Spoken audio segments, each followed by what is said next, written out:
हरिओम. नमस्कार. मी सौप्रिया श्रीनिवास जोग. श्रीमद भगवद्गीतेवरील निरूपण आपण पाहत आहोत मंडळी. निरूपणात आपण पाहत आहोत दुसरा अध्याय सांख्य योग आणि त्याचे आपले 12 श्लोक पाहून झालेले आहेत.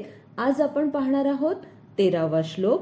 श्लोक असा आहे, देहिनोऽस्मिन् यथा देहे कौमारै यौवनै जरा तथा देहांतर प्राप्तिर्धीरस्तत्र न मुह्यति. विनोबाजी म्हणतात, ह्या देही बाल्यतारुण्य जरा वा लाभते जशी, तसा लाभे नवा देह नडगे धीर तो तिथे. अर्थ असा आहे की ज्याप्रमाणे देहधाऱ्यांना म्हणजे सर्व प्राणीमात्रांना बाल्य, तारुण्य, म्हातारपण हे सगळं ह्या एका देहात असतंच, हो की नाही. त्याचप्रमाणे देहधाऱ्याला दुसराही देह प्राप्त होतो. म्हणजे या जन्माच्या हा जन्म आहे, या मृत्यूनंतर पुन्हा दुसरा देह आणि हे अविरत चक्र अखंड चालूच राहतं. मग या सगळ्याबद्दल धैर्यवान मनुष्याला अजिबात कसलाही मोह होत नाही, तो मोहानी ग्रस्त होत नाही. इथे जो धीर हा जो शब्द आला आहे ना, धीरस तत्र न मुह्यति, त्यातला धी म्हणजे बुद्धी आणि त्याला इर प्रत्यय लागला की बुद्धीला प्रेरणा देणारा असा एक अर्थ आहे. आता बुद्धीला कोण प्रेरणा देतं? तुम्ही आम्ही देतो, हो, देहरूपाने देतो जरूर, पण तरीही मला सुद्धा आतून कुठून तरी वाटतं, आपण म्हणतो की नाही, माझ्या आतून मला संकेत मिळतोय, मला आतून आता मनापासून ही गोष्ट करावीशी वाटतेय. किंवा माझा आपण असंही म्हणतो व्यवहारात बघा की तुझ्या आतला आवाज तुला काय सांगतोय, तू त्याप्रमाणे वाग. जेव्हा आपण एखाद्याला सल्ला वगैरे देतो की तो खूप गोंधळात सापडलाय, त्याला काय करावं कळत नाही, तेव्हा आपण म्हणतो की नाही, अगदी मनापासून तू शांत बस, तू विचार कर, तुला आतून जे योग्य वाटतंय ना ते तू कर. मग हे आतून वाटणं म्हणजे काय असतं हो? तर हीच असते प्रेरणा. आणि ही कोण देतं? ही आपल्याला बुद्धीला मिळालेली प्रेरणा असते. मग बुद्धीला कोण प्रेरणा देतं? तर ती जी एक शक्ती आहे जिला मग आपण वेगवेगळ्या संबोधनांनी संबोधतो. दासबोधामध्ये सुद्धा समर्थांनी या शक्तीला वेगवेगळी अशी 14 सुंदर सुंदर नावं दिलेली आहेत. या वेगवेगळ्या नावांनी आपण ह्या शक्तीला संबोधतो. सर्वसाधारणपणे आपण म्हणतो की आत्म्याची प्रेरणा किंवा परमात्म्याकडून आत्म्याला प्रेरणा वगैरे हे आपली सर्वसामान्य ह्या व्याख्या आहेत, या समजुती आहेत. आणि ह्या सगळ्याच काही चुकीच्या नाहीयेत, कारण शेवटी आपल्या कल्पनेला जेवढं आकलन होतं तेवढंच आपण ते सगळं मांडत असतो, बरोबर. तर सांगण्याचा मुद्दा असा की भगवंत म्हणतायत की जे पंडित आहेत ते शोक करत नाहीत. 11व्या श्लोकात भगवंतांनी सांगितलं होतं. म्हणजे ज्ञानी माणसांना शोक नसतो, ते सगळीकडे समभावानी बघतात. समत्वाई योग उच्यते, आपण ते नंतर श्लोक पाहणारच आहोत. सगळीकडे समान सुख दुःख सगळं समान भावाने. आणि धैर्यवान माणसं, धैर्यवान पुरुष ते तर कुठल्याच अशा छोट्या मोठ्या गोष्टींनी खचून जात नाहीत. एक संदर्भ कायमस्वरूपी लक्षात ठेवायचा आहे, तो असा की धैर्यवान पुरुष असं जरी म्हटलं तरी पुरुष म्हणजे स्त्री आणि पुरुष असा भेद नाही. तर जसं आपण मानव म्हणतो किंवा मनुष्य प्राणी म्हणतो तशा अर्थाने हा पुरुष हा शब्द वापरलेला आहे. दोन्ही आहेत. धैर्यवान स्त्री पण आहे, धैर्यवान पुरुष पण आहे. किंबहुना जर व्यवहारात आपण बघितलं आपल्या दैनंदिन जीवनामध्ये तर स्त्रीलाच एक काकणभर धीर थोडा जास्तीच असतो. म्हणजे स्त्रियांना अधीर असतात वगैरे असं म्हटलं तरी तसं नाहीये. जेव्हा एखादी गोष्ट खऱ्या अर्थाने सोसायची वेळ येते ना, तेव्हा स्त्रीचा कस नेहमीच जास्त लागतो पुरुषापेक्षा. त्यामुळे धैर्यवान पुरुष स्त्री हा भेद इथे नाही, हा मात्र नक्की लक्षात घ्या. आता इथे भगवंत सांगतायत की देहाला आपण ज्या म्हणतो त्या 3 अवस्था सर्वसामान्यपणे, की जन्माला मूल आल्यापासून त्याचं बाल्य चालू होतं, बाल्यावस्थेतून ते तरुण अवस्थेत जातं, तरुण अवस्थेतून नंतर मग प्रौढ अवस्था आणि मग म्हातारपण, किंवा अगदी ठळक जरी म्हटलं तरी बाल्य, तारुण्य आणि मग वार्धक्य.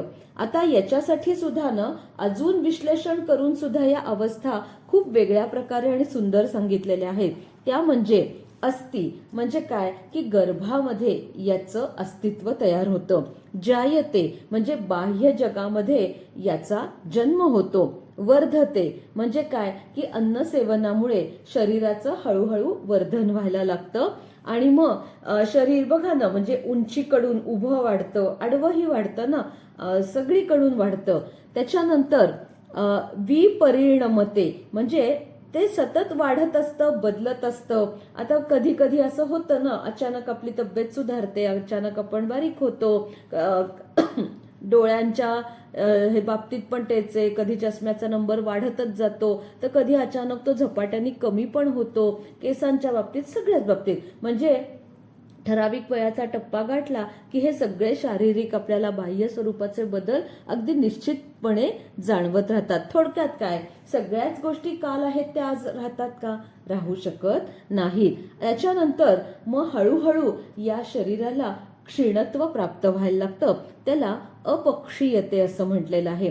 हळूहळू त्याची वयाबरोबर झीज व्हायला लागते आणि ते क्षीण क्षीण होत जातं आणि शेवटी विनश्यती म्हणजे त्याचा ऱ्हास होतो. पंचभूतांपासून बनलेला हा नश्वर देह हा शेवटी पुन्हा पंचतत्वातच विलीन होतो. मग जे जे सजीव आहेत, मग तो माणूस असो नाहीतर आपले अन्य सगळे पशुपक्षी असो, सगळ्यांच्या बाबतीत जे जे उपजे ते नाशे. माऊलींनी ज्ञानेश्वरीमध्ये फार सुंदर ओवी दिलेली आहे. माऊली म्हणतात, जे उपजे ते नाशे, ते मायावशे दिसे, येरवी तत्वता वस्तू जे असे ते अविनाशीच. म्हणजे जे ज्याला ज्याला म्हणजे जन्म आहे ना त्याला नाश ठरलेलाच आहे आणि सगळ्या ह्या तत्वतः ज्या वस्तू आहेत यातली कुठलीही अविनाशी वस्तूच नाही. म्हणजेच काय की जसं की बाल्य आलं, बाल्यातून आपल्याला सुद्धा बघा लहानपणी अगदी खूप छान आपलं सगळं आयुष्य चाललेलं असतं, पण ना तरी सुद्धा कुठेतरी मनाला विशिष्ट वयाच्या टप्प्याला ओढ लागायला लागते की आपण आता लवकर लवकर मोठं झालं पाहिजे. आता कधी कधी खूप आनंदी जीवनासाठी मोठी व्हायची घाई असते, तर कधी कधी जे काही घरात आपण कौटुंबिक सगळे कष्ट हाल अपेष्टा बघितलेल्या असतात, तर तिथं त्या परिस्थितीत त्या मुलांना लवकर का मोठं व्हायचं असतं, तर त्यांना कुटुंबाची जबाबदारी स्वीकारायची त्यांचं मनाची धारणा तयार होते, म्हणूनही त्यांना मोठं व्हायचं असतं. मग बघता बघता आपण म्हणजे शाळेत अगदी 9वी 10वीचा टप्पा आला की आपल्याला कॉलेज जीवनाचे फुलपाखरांच्या आयुष्याचे वेध लागतात आणि बघता बघता त्याही आयुष्यात पदार्पण होतं. ते आयुष्य भिरभिर भिरभिर बघ कधीच जगून संपतं. मग ओढ लागते ती संसाराची. संसारात माणसाचं साधारणपणे हळूहळू प्रौढत्वापर्यंत झुकतो. आता अगदी रिटायर्ड लाईफ निवृत्तीचं आपलं वय जवळ येत चाललं की त्या आयुष्याविषयी सुद्धा उत्सुकता वाटायला लागते की किती छान महाराजा बरं आहे नाही, यांचं आयुष्य निवांत, सकाळी उठून कामावर जायची घाई नाही, कामं संपवायचं टेन्शन नाही. आणि आता तर इतकं सगळं सगळ्यांचं आयुष्याचं म्हणजे जीवन पद्धतीच बदलून गेली आहे. वर्क फ्रॉम होम काय, रात्रीचे 12 वाजले काय, सकाळचे 6 वाजले काय, घड्याळ तर फार उलटी पालटीच झालेली आहेत. मग तरीही म्हणजे सांगण्याचा मुद्दा होता की ओढ लागत राहते. काय निवांत आयुष्य असतं ना निवृत्ती धारकांचं, आराम आपलं शांतपणे सगळं स्वतः जे काही ठरवलंय ते आता छंद जोपासायला मिळतात. कोणाकडे म्हणजे कुठली बांधिलकी आता राहत नाही, अमुक एक काम अमुक वाजता करून पूर्ण करून द्यायचंय, फार आता कुठली जबाबदारी राहत नाही. घरातला तरुण वर्ग हळूहळू ती जबाबदारी स्वीकारतो. निवांत बसायचं, टीव्ही वगैरे बघायचा, फोनच्या सुविधा आहेतच, मित्रमंडळींशी फोनवर गप्पा मारायच्या, प्रत्यक्ष भेटीगाठी असतील, ज्येष्ठ नागरिक संघ वगैरे, म्हणजे काय त्याचीही ओढ लागायला लागते आणि हळूहळू ते आयुष्य जगता जगता सुद्धा त्याचाही कंटाळा यायला लागतो. आणि काही जर आजारपण आलीच त्यातून तर शेवटी बाबा रे आता लवकर सोडव, हेही आपल्या तोंडातून जायलाच लागतं वाक्य. म्हणजे प्रत्येक अवस्थेतून दुसऱ्या अवस्थेत जाण्याची आपलीच मनाची धारणा तयार व्हायला लागते. ती अवस्था मनाला नाही वाटलं तरी ती येणारच असते. आता मी बाल्यावस्थेत मी जी होते, जर तो माझा लहानपणीचा फोटो बघितला तर मी काय म्हणते की हो ही मीच आहे.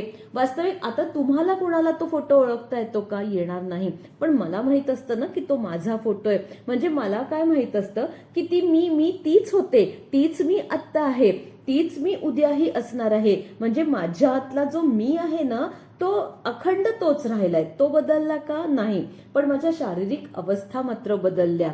तसंच देहाच्या बाबतीत सुद्धा हा देह आत्मा जो आहे तो हा देहरूपी वस्त्र हे बदलून टाकतो. दुसऱ्या देहामध्ये तो प्रवेश करतो. म्हणजेच काय? देहांतर करतो. मग हेच भगवंताला सांगायचंय की हे सगळं ना नैसर्गिक आहे. याचा तू कसला शोक करतो? अरे लहान होतास, मग आता म्हातारा झाला म्हणून तुला शोक वाटतोय की बरा होतो ना? म्हणजे ते कवितेत म्हणण्यापुरतं ठीक आहे की लहानपण देगा देवा मुंगी साखरेचा रवा, पण आयुष्यभर लहान राहून चालेल का हो? मोठं तर व्हावंच लागणार ना एक दिवस. आणि हे मान्य आहे ना आपल्याला की आपल्याला मोठं व्हायचंय, अनेक गोष्टींसाठी मोठं व्हायचंय. आयुष्यभर लहान तर नक्कीच राहायचं नाही. आणि माणसाला मोठं व्हायचंच असतं.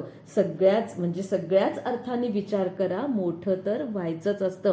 म्हणजे हे देहांतराच्या ज्या ह्या सगळ्या क्रिया, ह्या अवस्था आहेत या तर चालूच असतात. मग कशाचा शोक करतोयस अर्जुना?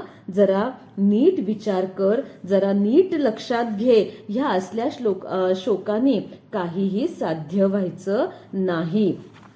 आणि मग आता भगवंत 14व्या श्लोकात अर्जुनाला पुढे समजावून देतायत. ते म्हणतायत, मात्रा स्पर्शास्तु कौन्तेय शीतोष्ण सुख दुःखदाः आगमापायिनो नित्यास्तांस्तितिक्षस्व भारत. विनोबाजी म्हणतात, शीतोष्ण विषय स्पर्श सुख दुःखात घालिती करी सहन तू सारे येती जाती अनित्यते. अर्थ असा आहे, हे कुंतीपुत्रा, थंडी, उष्णता, सुख दुःख देणारे इंद्रिय आणि विषय यांचे संयोग तर उत्पत्ती विनाशशील आणि अनित्य आहेत. म्हणून हे अर्जुना त्यांना तू सहन कर. आता या श्लोकामध्ये अर्जुनासाठी 2 संबोधनं भगवंतांनी वापरली आहेत. ती म्हणजे एक पहिल्या ओळीत आलेलं आहे कौंतेय आणि दुसऱ्या ओळीत आलेलं आहे भारत. यातल्या भारत या शब्दाचा अर्थ आपण यापूर्वीही बघितलंय. कौंतेय हे नवीन संबोधन आहे आणि त्याचा आपल्या सर्वांना परिचित असलेला अर्थ म्हणजे काय की कुंतीचा पुत्र म्हणून तो कौंतेय. पण याचा अजून एक सुंदर अर्थ आहे की कुंत म्हणजे तीक्ष्ण, टोकदार. तर कौंतेय म्हणजे काय की ज्याची बुद्धी तीक्ष्ण आहे किंवा टोकदार आहे. इथं बुद्धीच्या संदर्भात म्हणून ही दोन्ही संबोधनं वापरलेली आहेत भगवंतांनी. कारण आता भगवंतांना हे अर्जुनाला पटवून द्यायचंय. मग पटवून कोण घेणार आहे? तर बुद्धी पटवून घेणार आहे, बरोबर. मग बुद्धी कशी हवी? आता इथे बुद्धी तीक्ष्ण पद्धतीनेच काम करायला हवी ना. आणि दुसरं, भरकटलेलं जे सगळं अर्जुनाचं मन आहे टाळ्यावर नाहीये, स्थिर नाहीये. त्याला कुठेतरी एका जागी स्थिर करायला हवं. मग ते स्थिर एका बिंदूपाशी म्हणजे एका टोकापाशी, बरोबर. म्हणून इथे कौंतेय वापरलेलं आहे. आता हे बिंदू, हे टोक म्हणजे जर आपण बाह्य अर्थाने बघितलं तर रणांगणावर त्याच्या रथामध्ये अर्जुनाने परत स्वार होण्याची गरज आहे आणि युद्धाला प्रारंभ करण्याची गरज आहे. त्याही दृष्टीने कौंतेय. आणि दुसरं की भरकटलेली जी बुद्धी आहे ती आता विशिष्ट एकाच दिशेने आता तिला भगवंतांना विचार करायला भाग पडायचंय. संपूर्ण वैचारिक मंथन अर्जुनाचं भगवंत इथे करणार आहेत. त्याला त्यांनी प्रारंभ केलेला आहे आणि त्यासाठी अर्जुनाची ही जी सगळी पूर्व पीठिका आहेत ही भगवंत तयार करतायत. आणि मग पूर्व पीठिकेसाठी वैयक्तिक मला असं वाटतं की कुठेतरी प्रत्येक गोष्टीला आपल्याला आपल्या आईचा आशीर्वाद असला ना की आपल्या अनेक गोष्टी सुकर होतात. तोही भगवंतांचा भाव आपण इथे धरू शकतो. अहो, गीता अशी सुंदर आहे की तुम्ही जसा त्याच्यात भाव ओताल ना तसे तसे ते शब्द तुम्हाला वेगळे वेगळे अर्थ तुमच्या समोर उलगडूनच दाखवतात.